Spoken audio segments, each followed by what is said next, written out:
So magandang hapon po sa inyo lahat mga kaibigan, Luzon, Visayas at Mindanao at kahit iba't ibang panig ng daigdig. Welcome back to my channel, Katutubo TV Vlog. So ngayon po mga kaibigan, kami po ay pupunta sa session hall or sa Laura Vicuña Hall. So atin po kami doon ng meet up namin kay Sister General. Grabe, doon na po yung mga kasama ko ng mga kaibigan. So hahabol na lang po tayo. Ayan.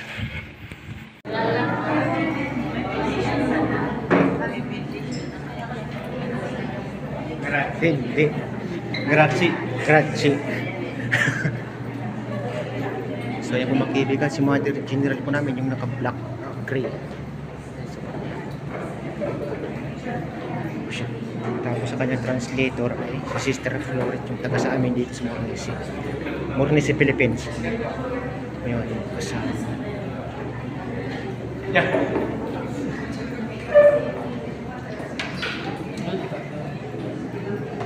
Distribute ko sa mga namigay ng chocolate tsaka ng dito.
Thank you so much mga kaibigan.